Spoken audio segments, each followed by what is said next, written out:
这辈子最毁人的事，真的不是没钱，也不是没机会，而是交错了朋友，进错了圈子。你有没有发现，身边总有那么一种人，平时跟你称兄道弟，闺蜜长闺蜜短，可关键时刻反手就能给你一刀，或者天天像个负能量发射器，只要他在场，周围的空气都能结冰，他就像个吸血鬼一样，在不知不觉中吸干了你所有的情绪价值和奋斗欲望。很多人觉得这是性格不合，学长告诉你，这叫阶层损耗。如果你不能一眼看穿这些消耗你的人，哪怕你再努力、再善良，最后也只能被拖进平庸的泥潭。大家好，我是踩坑无数，终于写出这本社交宝典的零零学长。今天这期内容，我要把识人数里最狠、最准的避坑指南教给你，教你如何识破这3种必须立刻拉黑，甚至绝交的人。在正式拆解这些烂人之前，学长想给你下个保命钩子。如果你也总觉得自己识人不清，总是莫名其妙地成为别人的情绪垃圾桶或者冤大头，请现在立刻马上订阅零零学长的频道，并点亮小铃铛。这本宝典里不讲虚头巴脑的鸡汤，每一招都是为了让你在这个复杂的社会里活得更通透、更有底线、更不招人欺负。订阅我，就是为你的人生圈子加了一道强力的防火墙，让我们一起进化成那个眼神犀利、百毒不侵的高情商强者。我们要聊的第一种人，就是那些习惯性酸你、见不得你好的人。这种人最可怕的地方在于，他往往就潜伏在你最亲近的圈子里，可能是你的老同学，甚至是你的亲戚。当你分享喜悦、获得成就时，真正希望你过得好的人会发自内心的为你高兴，而这种人，他的第一反应绝对不是祝贺，而是冷嘲热讽或者那种让人极度不适的阴阳怪气。比如你刚提了一辆新车，他不会夸车好，他会说，哎呀，这车油耗挺高的吧？听说后期维修特别贵，你这又是何必呢？再比如你通过努力升职加薪了，他会说，还是你运气好啊，刚好赶上公司缺人，不像我们一直踏实干活却没机会。这种人表面上是在跟你交流，实际上是在进行地位竞争。在他的逻辑里，你的进步就是对他无能的羞辱，他给不了你任何支撑，只会通过打压你的自信来寻求他可怜的心理平衡。零零学长的金句送给你，离那种只能同吃苦，不能共富贵的人远一点，那是人性深处最阴暗的恶意。讲到这里，学长想问你一个非常私密的问题，请你闭上眼睛想3秒钟，你脑子里现在是不是已经浮现出一个人的名字了？那个人每次找你，你都会感到莫名的压力，或者看完他的朋友圈，你就会陷入自我怀疑。别憋着，现在就在评论区打出那个人的代号，比如某同事、某老同学或者某亲戚，并写下他让你最抓狂的一件奇葩事。别怕尴尬，这里是零零学长的社交宝典互助会，把这些负能量说出来，你才能真正放下。学长会亲自下场，在评论区帮你鉴定，这种人到底值不值得你继续消耗下去。记住，你的每一次分享都是在帮其他同学排雷。我们要拆解的第2种必须远离的人，是那种情绪极度不稳定，甚至带点病态偏执的人。这种人就像一颗行走的人肉炸弹，你永远不知道什么时候会引爆。他顺心的时候，你是他最好的亲兄弟，他能把天上的星星摘下来给你。可一旦他不爽了，或者你某句话没顺着他的意，他立刻翻脸不认人，甚至在大众广众之下让你下不来台。这种人往往打着性子直、没心机的幌子，实际上是极度的自私和缺乏教养。很多人总觉得他心不坏，就是脾气大。学长告诉你，这是最幼稚的自欺欺人。情绪不稳定的本质是缺乏自我克制能力，这种人根本不在乎你的感受，他只想泄愤。离这种人近了，当雷劈到他的时候，真的会连累你。你想想看，你每天工作压力已经够大了，还要拿出一半的精力去猜他的心情，去安抚他的情绪。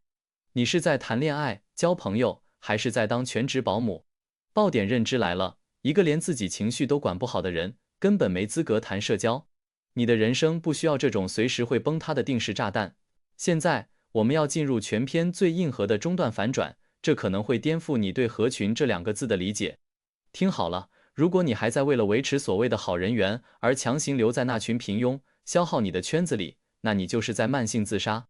很多人害怕孤独，害怕如果不去参加那个满是抱怨的饭局，就会被孤立。但零零学长告诉你，高质量的孤独远比低质量的社交更有力量。大家听过那个5人定律吗？你的人生阶层就是你身边最常来往的5个人的平均值。如果这5个人里有3个是负能量传播者，有1个是习惯性索取的自私鬼，还有1个是见不得你好的人，那你这辈子注定只能在底层打转。真正的强者都是社交上的极简主义者。你要像清理手机内存一样，定期清理你的社交圈，拒绝那些毫无意义的应酬，切断那些吸你血的联系。当你腾出手来，你才有机会去遇见那些真正能带你起飞的高手。记住，你不优秀，认识谁都没用，你若盛开，蝴蝶自来。接着我们要聊聊第3种人，也就是那些习惯性索取、道德绑架的伸手党。这种人平时不见踪影，你的朋友圈他从来不点赞，你的难处他从来不关心，可一旦他有事了，他绝对是第一个跳出来找你的。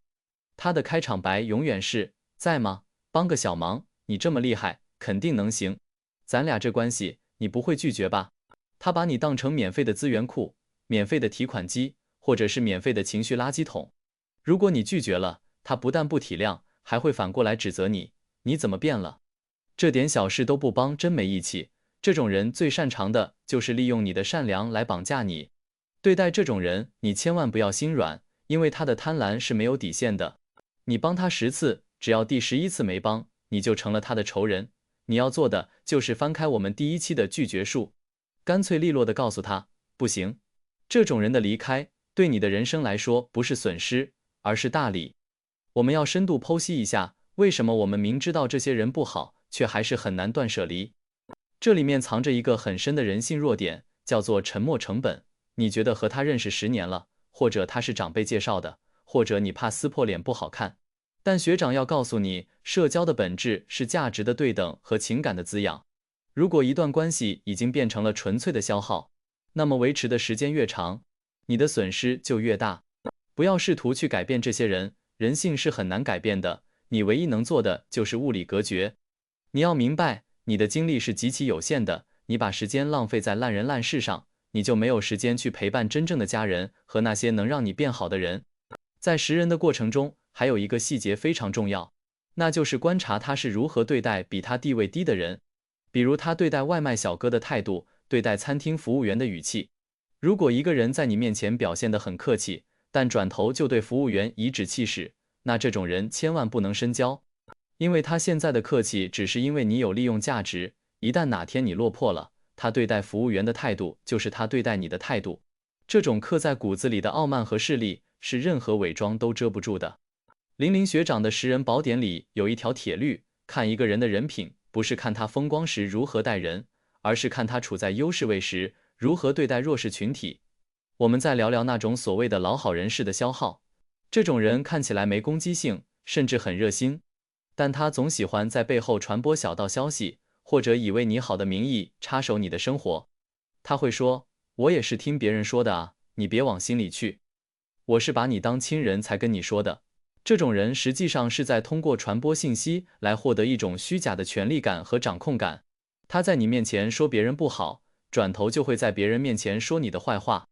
这种两面派比明面上的恶人更难防。在社交场上，那种守不住秘密、喜欢评价别人私生活的人，一律视为高风险人群，敬而远之是上策。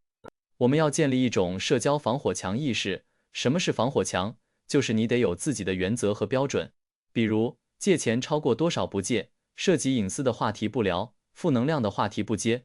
当别人触碰到这些红线时，你要有反应。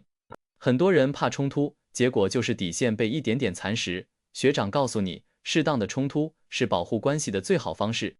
一个有刺的人，别人在触碰你之前才会掂量掂量。你要让别人知道，林林学长的粉丝都不是好惹的。我们善良，但我们绝不软弱。今天的社交宝典，我们翻到了识人术的这一页。学长想最后送你一句话，你的圈子就是你的风水。清理掉那些消耗你、酸你、绑架你的烂人，你的人生才会真正起飞。那些还没订阅的同学，这是最后一次提醒，赶紧订阅林林学长的社交宝典，以免下次你被那些吸血鬼缠上时，找不到突围的方法。如果你觉得学长今天说的准，说得很，请给这个内容一个大大的赞，并收藏起来。当你下次因为某段关系感到痛苦、感到纠结的时候，拿出来再看一遍。学长会给你力量去切断那些毒瘤。最后，转发这个内容，给你身边那个总是心太软、总是被欺负的朋友，拉他一把，让他也长出识人的慧眼。